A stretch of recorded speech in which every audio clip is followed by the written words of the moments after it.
இந்த பிரபஞ்சத்தில் விருச்சிக ராசியில் ஜனித்து இருக்கக்கூடிய அனைத்து உயிர்களுக்கும் அன்பார்ந்த மனமார்ந்த வணக்கத்தை உங்கள் ஜோதிடர் செல்வன் இந்த இடத்தில் தெரிவித்துக் கொள்கிறேன். வரக்கூடிய ஜூலை மாதத்தில் உங்களுக்கு பல நன்மைகள் நடக்கும். எந்த விஷயத்தையுமே யாருக்கிட்டேயும் வெளியவே சொல்ல வேணாம். மீறி சொன்னீங்கன்னா பொறாமைக்கு தான் நீங்கள் ஆளாவீங்க. உங்களுக்கு ஒரு 1000 ரூபாய் லாபம் நீங்கள் அடைஞ்சாலும் தயவு செய்து வெளியில் யாருக்கிட்டேயும் அதை காமிச்சிக்க வேணாம்.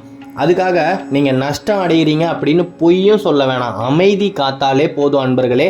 நிச்சயமாக நீங்கள் நினச்சது நடந்தே தீரும்.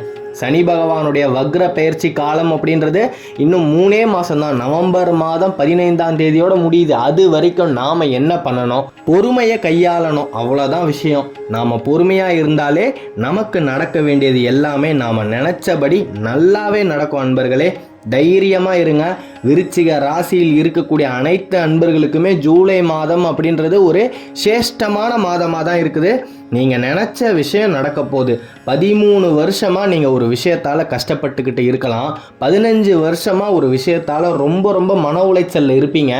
அது எல்லாமே சரியாகக்கூடிய ஒரு பொன்னான ஆண்டு தான் நடந்துக்கிட்டு இருக்குது. வரக்கூடிய ஜூலை மாதமும் உங்களுக்கு சாதகமாகவே தான் இருக்குது அப்படின்னு சொல்லலாம்.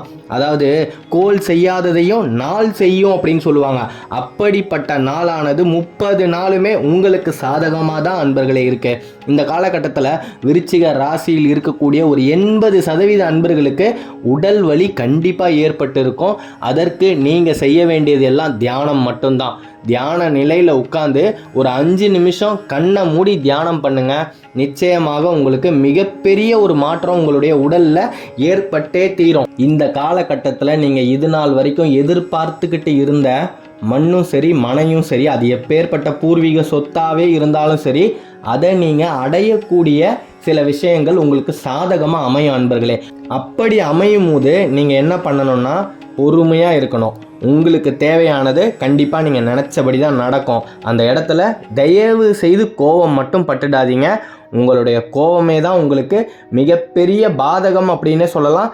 இன்னும் நல்லா புரிகிற மாதிரி சொல்லணும்னா உங்களுடைய கோபம் தான் உங்களுக்கு யமனே. அதனால் கோபத்தை குறைச்சிக்கோங்க. சுய ஒழுக்கம் அப்படின்றது ரொம்ப முக்கியம். உங்களுடைய சுய ஒழுக்கத்தை சில பேரெல்லாம் சோதிப்பாங்க. நீங்கள் இந்த கோட்டை தாண்டி அந்த பக்கமாக வந்து தப்பு பண்ணுறீங்களா, தெரிஞ்சே பொய்யை சொல்கிறீங்களா, தெரிஞ்சே துரோகம் பண்ணுறீங்களா, இதையெல்லாம் பண்ணிட்டீங்க அப்படின்னா அவ்வளோதான். காலத்துக்கும் நீங்கள் அவங்க பிடியில் தான் இருக்கிற மாதிரி ஒரு சூழ்நிலை அமைஞ்சிடும். அதனால் அவங்க என்ன பண்ணுவாங்கன்னா அவங்களுக்கு தேவையான சகல விஷயத்தையும் உங்கள் மூலயமா சாதிச்சுப்பாங்க அன்பர்களே. எந்த ஒரு நிலைமையிலையுமே நீங்கள் உங்களுடைய சுய ஒழுக்கத்திலிருந்து தவறவே கூடாது அப்படின்னு நான் இந்த இடத்துல ரொம்பவே ஆழமாக அழுத்தி சொல்லிக்கிறேன். ஏன்னா உங்களுடைய கிரக கோச்சார பலன்கள்லாம் அப்படி இருக்கு. சனி பகவான் வக்ர பயிற்சியில் இருக்கும்போது சறுக்குனது தான் சாக்கு அப்படின்னு பார்த்து கொண்டிருப்பவர் தான் சனி பகவான். நீங்கள் ஏதாவது ஒரு இடத்துல தப்பு பண்ணுவீங்களா, அந்த தப்பை காரணமாக வச்சு இது வரைக்கும் நீங்கள் பண்ண எல்லா விஷயத்துக்கும் சேர்த்து தண்டனையை கொடுக்கலாமா அப்படின்னு பார்த்துக்கிட்டு இருக்கிறவர் தான் சனி பகவான். அவருக்கு நாம் எந்த விதமான ஒரு வாய்ப்பையுமே ஏற்படுத்தி விட்டுறவே கூடாது. அதற்கு நாம் என்ன பண்ணணும் அப்படின்னா சனி பகவானே நமக்கு சாதகமாக ஆக்கிக்கணும். எப்படி ஆக்கிக்கிறது அப்படின்னா சனிக்கிழமை தோறும் நீங்கள் சாப்பிட்றதுக்கு முன்னாடி காகத்துக்கு ஒரே ஒரு கைப்பிடி உணவை வச்சுட்டு அதுக்கப்புறமா நீங்கள் சாப்பிட ஆரம்பிங்க.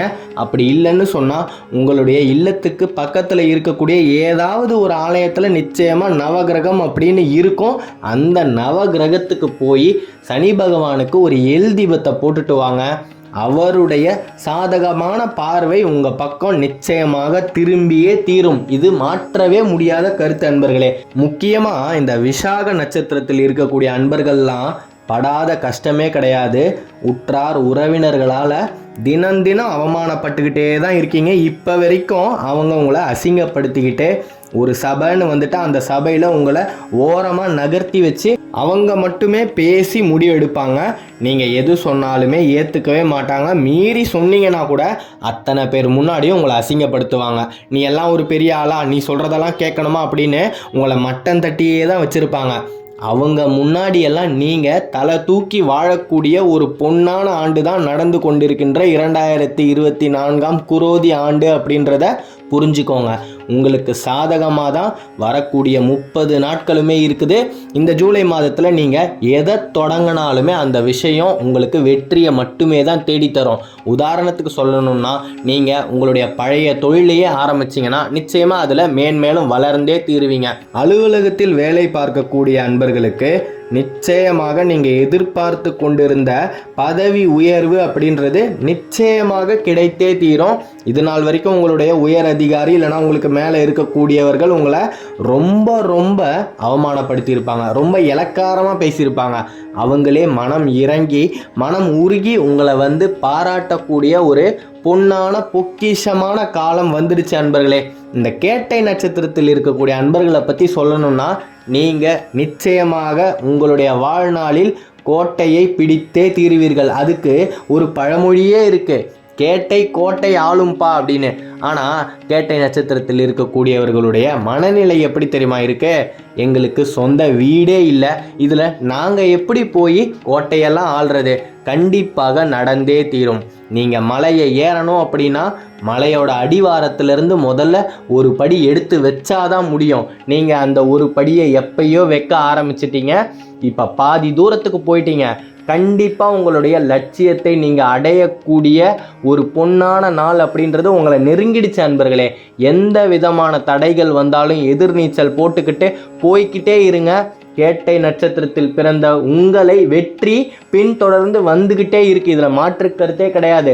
நடுவில் பல தங்கு தடைகள் ஏற்படலாம், அத்தனையும் மீறி வாழ்க்கையில் வெற்றி வாகையை சூட பிறந்தவர்கள் தான் கேட்டை நட்சத்திரத்தில் இருக்கக்கூடிய அன்பர்கள். விருச்சிக ராசியில் இருக்கக்கூடிய பெரும்பாலுமான அன்பர்கள் இது நாள் வரைக்கும் நீங்கள் பட்ட கஷ்டத்தை மறுபடியும் பட்டுக்கிட்டே இருப்பீங்க.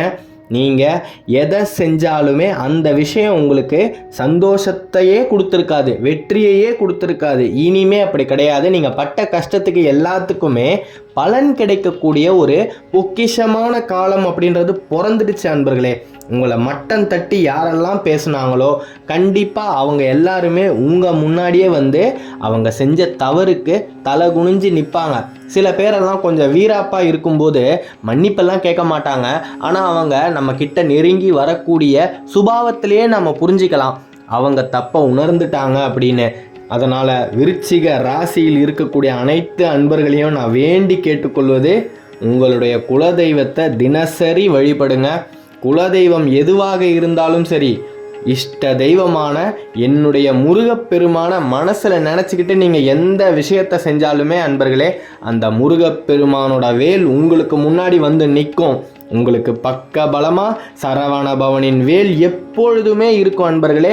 அந்த சரவண பவனின் வேல் உங்களை எப்பொழுதுமே காத்து ரட்சித்தே தீரும். இதில் மாற்று கருத்தே கிடையாது. தைரியமாக இருங்க. நீங்கள் நினச்சது அத்தனையுமே நடக்க போகுது. உங்களுக்கு நாளும் நடக்கணும், அந்த நாளும் நல்ல விதமாக நடக்கணும் அப்படின்னு அந்த தெய்வத்துக்கிட்ட நானும் என் சார்பில் பிரார்த்தனையை வைக்கிறேன். நல்லதே நடக்கும், ஜெயம் உண்டாகட்டும். அடுத்த காணொளியில் விரைவில் சந்திப்போம். விருச்சிக ராசியை பற்றி நீங்கள் தொடர்ந்து தெரிஞ்சுக்கணும் அப்படின்னா இந்த சேனலை சப்ஸ்கிரைப் பண்ணிக்கோங்க. ஓம் சரவண பவ, ஓம் சரவண பவ, ஓம் சரவண பவ. நன்றி.